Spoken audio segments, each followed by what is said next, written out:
Yo, what's up, what's up? It's the go to the game, HipHopGamer, Hot 97 to 660 is going down right now. So I got somebody special that I want to introduce to y'all. You know what I'm saying? So straight out of money making Manhattan, New York City, stand up. Show your love for the one and only Jamaal Bowman. Let's go, baby. First of all, how you feeling right now and what you're most excited for, especially leading up to November, which is going to be a major moment and month for you, bro. Talk to me, son. What's popping? So I'm feeling great, man. Good to be with you. Thank you so much for having me. I'm in Yonkers right now. Shout out to Yonkers. Shout out to Mount Vernon. Shout out to the Northeast Bronx. Shout out to White Plains. That's the district I represent in Congress, Congressional District 16. So listen, we are in election season right now. So election day is Tuesday for the primary elections, and early voting is happening right now. So you could go out and vote on Juneteenth, exercise that right that the ancestors gave us. You could vote tomorrow, you could vote Friday, you could vote all the way through Sunday early, so you don't gotta wait till Tuesday. And this is a big primary election. Once we win this, God willing, with your support, we go on to November. Got you. Now, see, this is important for like all of us to know, because most of us still be November. Like, you know what I'm saying? Like that's when you go vote. So we don't understand the things that lead up to it. So is it like you go to your local school, or is it like is there a website where you can go to vote? Like, how are things now? What would you tell the audience what exactly to do so we're clear on how to support? Absolutely. So right now, if you live in Westchester County, you could vote anywhere in Westchester County, right? So you could just Google where to vote in Westchester County, and they'll give you the sites to vote. In the Bronx, you got to go to the polling station that is near your home, and you can easily look that up. It's probably similar to the same place you vote in November. But November is for the general election. That's usually Republican versus Democrat versus Independent. This election, the one that I'm in right now, is what we call a primary election, which is Democrat versus Democrat or Republican versus Republican. The person running against me is a Democrat, even though he's running as like a conservative, right-wing, racist, big money in politics person. You know what I'm saying? Trying to buy the seat from the people of this district. But we ain't gonna let that happen. Wow, now that's powerful and that's strong words, bro. So here's what I want to ask you. A lot of times when we talk about politics and things of that nature, one, it could get real ugly. I'm just keeping it real. But one thing I want to ask you is, in terms of your upbringing growing up, what was the moment that made you passionate about wanting to make this change and putting yourself in position to make change? Can you walk me through that particular journey so people could understand the why and kind of relate to you, who you are as a person, before they know you as the congressman? It's a great question, man. I mean, literally growing up, I always followed my intuition and I always followed my instincts, you know what I mean? And so I just kind of went with the flow, so to speak, to make sure I was just, doing what I wanted to do as a kid growing up, learning, from my mom, learning from, from hip hop, learning from the streets, and just going with the flow usually, you know what I mean? But then after college, I got into education, and I was a teacher. I started teaching right after college, and then I became a school counselor, and then I became a middle school principal. So I was actually in education for 20 years. And then during the 19th year, I don't know if it was a moment, but it was a really tough year, particularly for the Bronx. 34 kids died within the K-12 school system in the Bronx, and 17 died by suicide. And no one was really talking about the trauma and the pain and suffering of our kids and connecting it to policy. And that was like on the back heels of like a mass shooting or multiple mass shootings at high schools. The Black Lives Matter movement with, police brutality being on the rise, the Occupy Wall Street movement. So there's a lot of movements happening. And I just got the feeling like, I think I'm gonna run for office, because I felt like through everything I learned in my personal life and in education, I felt like I could make an impact. Wow. See, that right there is crazy. I did not know that in terms of your teaching. You know what I'm saying? Like this for this long, over 20 plus years. That's huge. So now I got a major question for you, because in terms of my style of teaching, I teach through video games and stuff like that. I'm a professional gamer, game journalist and all of that. So my question to you is there any video games you used to play like growing up, you know what I'm saying, that you really enjoy, and how can now you possibly implement video games or the gaming industry into what you're trying to accomplish in the, in Congress? Talk to me about that, like, dynamic, bro. That's a really great question. So I know some of my colleagues, shout out to Ilhan Omar, shout out to AOC. They play Twitch, like they're on Twitch. Yeah. They do a lot through Twitch. I'm not on Twitch as of yet. But growing up, I mean, I was a big Nintendo dude, right? Like, so like 5th grade, 6th grade, I was playing Nintendo like every day, like, Bionic Commando, Mega Man. Yeah, I knew you would like the Bionic Commando. Bionic Commando was off the chain. Like, people don't realize how dope this game was. So Bionic Commando, Mega Man, Metroid, obviously Mario Brothers as well. And then it evolves over time. And then once Madden started coming out, it was Madden all day. It was 2K all day. It was the college, basketball game all day. But recently, like when I was running in 2019, 2020, I had gone off of not gone off of video games, but yeah, kind of gone off of video games for a while because I had a family and was teaching and going to grad school. So I was like trying to be, an adult or whatever, right? And I got back into them when I started running, right? Because it was actually like calming for me and like good for my mental health. You know what I'm saying? And so, the game I got into was the Star Wars joint, the one with is it Jedi Survivor or because there's so many different Star Wars games. Yeah. So you got it's the one with the dude. It's the one with the white dude. The one with Fallen Order. You talking about Star Wars Fallen Order. Fallen Order. So is that the new one or the first one? So all right, so there's so many different Star Wars games, but in most recent years, you had Star Wars Fallen Order and then Jedi Survivor. I think those are the two that you're talking about right now, because those are the ones that's the most recent.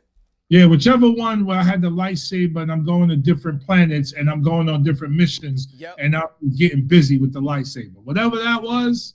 So like so that game is off the hook. I finished it, you know what I'm saying, got to the end, finished it, but I got to do it again on a harder level. But again, like it was good for my mental health, good for my anxiety, just keeping me calm during, times of turmoil and politics. Games also unlock and tap into creativity and innovation in a way that I think we can use more in politics. There's not enough creativity. There's not enough innovation. It's a lot of status quo, keeping things the same way. And we need the exact opposite in our political system, in my opinion. And that's why I brought it up. Because like, I give you an example, right? There's a lot of kids that discovered Martin Luther King through Fortnite.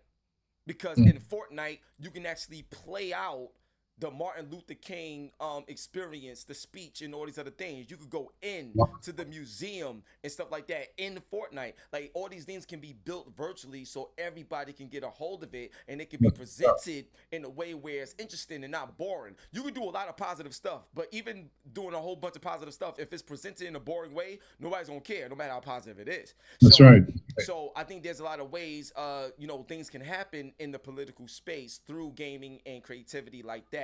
So like my next question is, what's the important message that you want people to understand when you speak and the impact that you are looking to make? Because even with the gentleman that you are running against and stuff like that, and you was talking about Democrat versus Democrat, but there's still differences that y'all have between one another. What is the most important message that you want people to receive from you so the impact can be made and they can feel the way you feel in terms of the level of importance of what needs to take place? Great question. So the number one issue we're focused on, if we're going to put like an umbrella term over it or couch thing into a couple of issues, the number one thing that's destroying or hurting our democracy is discrimination and inequality. So discrimination continues based on race, based on class, based on gender, based on differences. And we're not really dealing with those issues directly and accordingly. And that what that does is it nurtures disdain, discomfort, and hate towards people of different backgrounds. Inequality persists because of wealth inequality, inequality based on differences, and also segregation and separation based on our communities. So we are trying to build a country where we finally deal with these challenging issues and bring people together in a way that it makes the country better. In order to do that, though, we got to make sure we listen to and learn from people who have been marginalized and left behind. That's kids, that's poor people, that's people of color. And in order to do that, we need to make sure those with power are sharing that power with other people. And so that's what I want people to take away. Like, we're trying to build a country that works for everybody and a planet that works for everybody, because right now it doesn't. And we need everyone's voice at the table so they can help us and be co-designers of building this new world and this new country. We need your imagination. We need your creativity. We need your ideas. We need your passion, your joy, your anger, your stress, your frustration, because all of that is going to be a part of us building something new and powerful and undeniable. Now, this is perfect, bro. Everything you're saying, I feel that big time. Now, I have a major question for you, bro. And this is like a punchline in a dope hip hop record, like what I'm about to hit you with, right? So many times, whether you look at the presidency, when Obama was president, whatever it is, you hear a lot of people say, or they try to do something, but once they get in the position, a lot of the things that they talked about wanting to do that got them the votes, when they get there, sometimes these things don't happen once they're in position. So my question to you, and for you to make this clear for the audience, what do you need as a collective to have total control to be able to execute the ideas that you have right now that you want to put in place? Because, like, keep that in mind, because you could get the seat, but from what I hear, if you don't have this and this and this, then regardless of your seat, you still can't get what you want done, because there's still other things that's fighting against you. So what do you need across the board so that there's no excuse, there's nothing that can hold you back, you can literally execute what you want to do? We need every single person in the country that's 18 years of age and over to be registered to vote and to vote in every single election. We are nowhere near that happening. Turnout with young people and people of color is abysmal. It's horrible. And so because other communities vote consistently in every election, they have more power and they exercise more power. And so if I'm in Congress with people who do not support universal child care, for example, we're not going to be able to pass legislation to get universal child care. If I'm not in Congress with people who support reparations for African Americans, we're not going to get that. And so we need the right people in office who believe in equity, who believe in justice, who believe in humanity, who believe in the things we believe in order for legislation to move forward. In the House of Representatives, that's one part of Congress. You need a simple majority to pass any bill out of the House. That's 218 votes generally. Then it gets to the Senate. In the Senate, you need 60 of the 100 votes to pass any bill. Not 51-49, 60 of the 100. And if you don't get that, you can't pass any bill. So you have senators representing very conservative states. And in those states, many young people and people of color don't vote. So you got the wrong people in office. If you had everybody voting, you would have the right people in office working on the right issues. So the number one thing to get really big stuff done is you need a supermajority, 60-40 in the Senate. And the only way to get that with the right people is if everyone 18 and over are registered to vote and vote in every election, and not just November. You mentioned November, that's the general. You got to vote in the primaries. You got to vote for state races. You got to vote for county races, city races, district attorneys, judges, school board. You got to be in it to win it. You got to be in the game. If you're not in the game, we ain't gonna win the big things we need to win. Wow. See, I didn't even know all of that. That's crazy. So here's a thought. I just want to share this. So going back to gaming, right? Gaming is the #1 form of entertainment. Period. It's bigger than music, movies combined, all of that, right? So obviously the attention is there. 2, gaming is also interactive. So you got to do something for something to happen. You understand? You see where I'm going with this? So my question to you is, and let me know if this is even like legal. Like, I don't even know. But if there was a way, and I know a way, but if there's a way where through incentives inside of different games, I don't care if it's, a 2K, Call of Duty, whatever, where in the game, built in the game, like, you're playing, or let's say you log in a certain amount of hours from this game because you love it, you could vote through the game. Or if you vote, you get like extra VC, you know what I'm saying, for your 2K player and stuff like that. Like, utilizing the gaming industry and the culture to get these major things done that will change your lives. What are your thoughts on that? Have you ever tried to approach your campaign from this angle? And 3, like, if this is something that could be done and it's not considered, I guess, tampering or whatever, what's up? Like, you're saying, let's make it happen, bro. Like, talk to me. What's up? Yeah, I think it's a brilliant idea. It hasn't been done before anywhere to my knowledge. We haven't done anything like what you're talking about. We do some organizing and have advertisements on different platforms, but it's not as deep as you're describing it. What you're describing is the kind of revolution we absolutely need.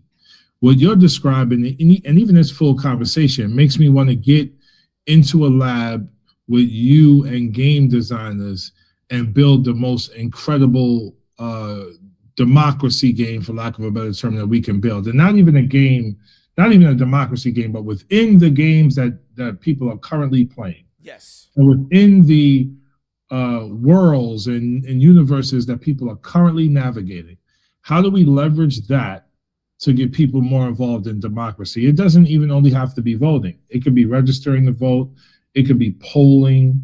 It could be a variety of things. And so absolutely, like, that's something that is needed right now, because to your point, and to my point, we need to pull in other people who are not involved. And that could be a game changer for the entire country. Yo, let me tell you something like this. Like, I'm very well connected, bro. And even when it comes to the White House and policies in the gaming industry, there's a company called the ESA, you know what I'm saying, the Entertainment Software Association. Shout out to my man Stanley Pierre. He's the president of this organization, and they get policies moved and things like that in the gaming space. And the economic impact of gaming is bigger than everything. Like, yo, dog, there's so much more that you don't know. Just like how there's things I don't know, there's things that you don't know, but collectively will actually make the change in a completely different way. So that's something that I believe we should definitely talk about and explore. Now, going to my next question, man, this is Hot 97. You know what I'm saying? This is Hot 97. So what I want to ask you is, with the campaign that you're running and what you're putting together, and especially the battle that you're having against your running mate, what would be an artist, like what artist you feel represents Jamaal Bowman in this battle right now? You know what I'm saying? What artist would you choose to be your counterpart, your representation in this particular fight and what you're trying to accomplish, bro? Talk to me, son. KRS-One. It would probably be KRS-One. I represent the Bronx. KRS put the Bronx on the map forever. Hip hop started in the Bronx, so it's literally the essence of the culture, and it went from the Bronx to being all over the world. Right now, because of what I'm fighting for and who I'm fighting against, This fight is an international fight because we're fighting for the people in Gaza, we're fighting for the people in the Sudan, we're fighting for the people in the Congo, we're fighting for the people in Yemen, we're fighting for Kashmir, like we're fighting against oppression and discrimination in all its forms. And KRS One has always been about social justice. He's always been about revolution. Boogie Down Productions was a movement, you know, when it came out. And, you know, he's the teacher, so he's always educating. My background is education, and just his voice and his longevity and his, what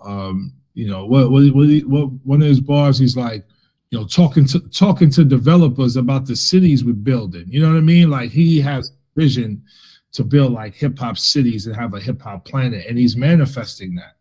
And that's exactly what we need when we talk about bringing people together. As you know, hip hop is, you know, worldwide, man. Yeah. Worldwide, and they not rapping in English. They rapping in their language and their cultures and telling their truths. And KRS One is the ambassador of that. He's a vanguard of that. He is hip hop, and so it would probably be KRS One.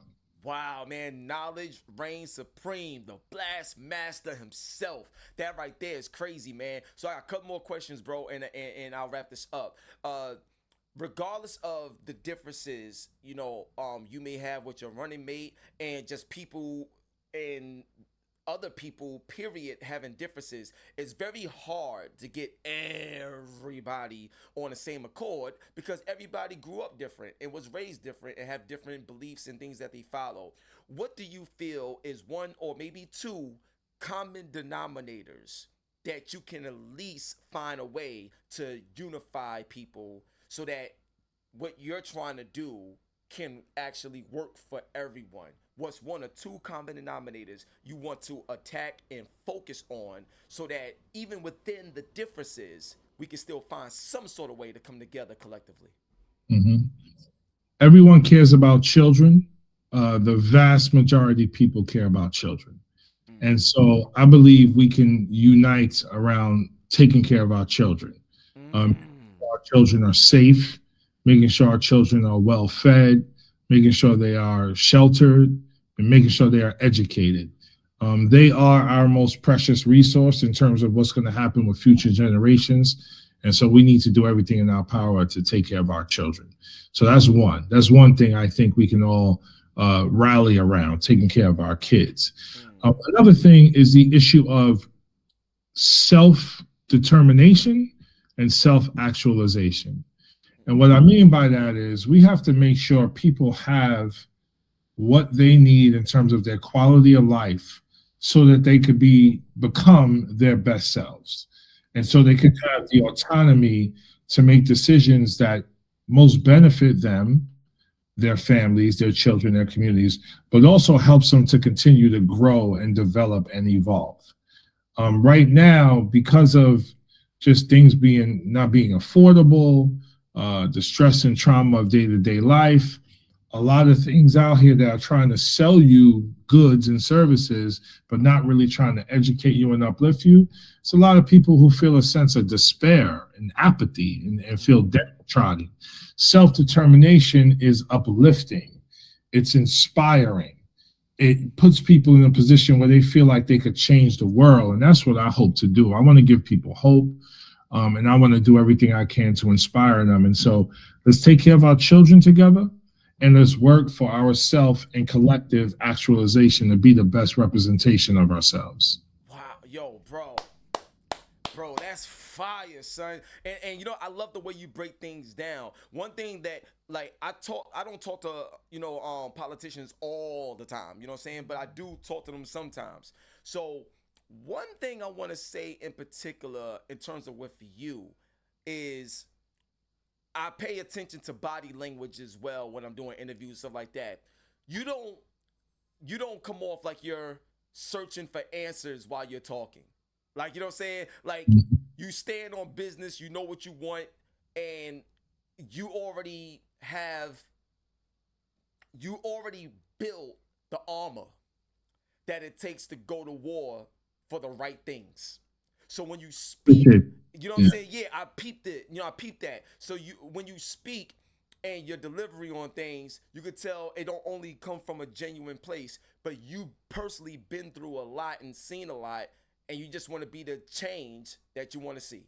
And that right there resonates with me big time just through this interview, dog. It's fire. So now to wrap it up, right? This is very, very important. I like to ask everybody this because in my interviews and like my platform, bro, I like to humanize everybody. Because no matter what you do and stuff like that, like, you know, who you are is what matters.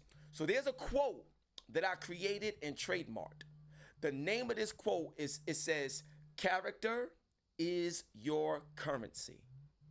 And I'm going to say it again. Character is your currency.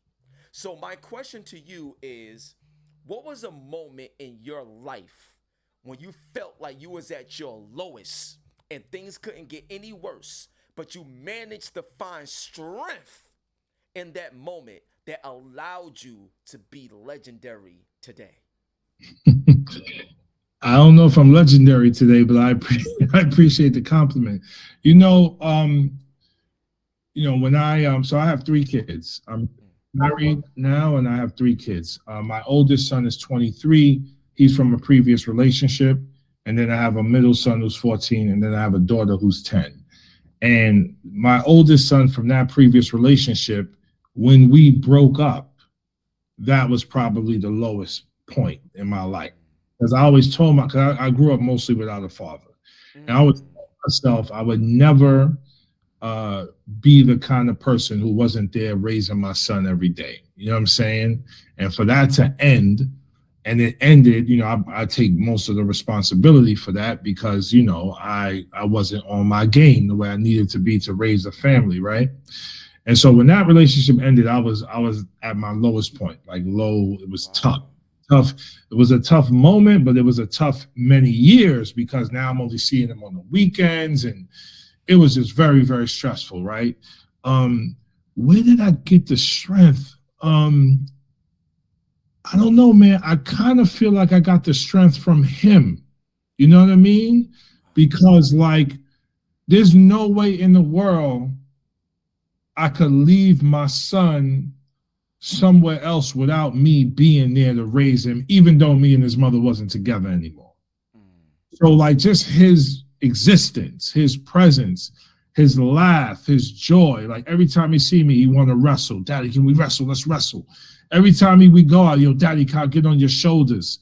It was just like that, just father-son bond that gave me the strength. Like I couldn't allow myself to whittle and to be crushed under the weight of that, what I considered a failure of not making it work with his mom. So he and our bond gave me the strength to just continue to be there, continue to work, continue to believe, continue to raise him. And now he's about to graduate college, and I'm doing everything I can to help him transition to adult life and career, man. So the strength came from him, probably mostly. Wow, bro. Listen, I'm going to tell y'all something right now. From what Jamaal just said, I know we all trying to fight and accomplish something and change the narrative and change these policies. 2 things I'm going to tell you, bro. When you spoke about the children as a collective that everybody could get on board with, and how you shared about your son giving you strength, and the fact that God was able to give you a son to have this moment. All I got to say is, not only, do you got my vote, but regardless of the outcome, the fact that you gave it a shot, the fact that you tried to do something, that's the victory right there.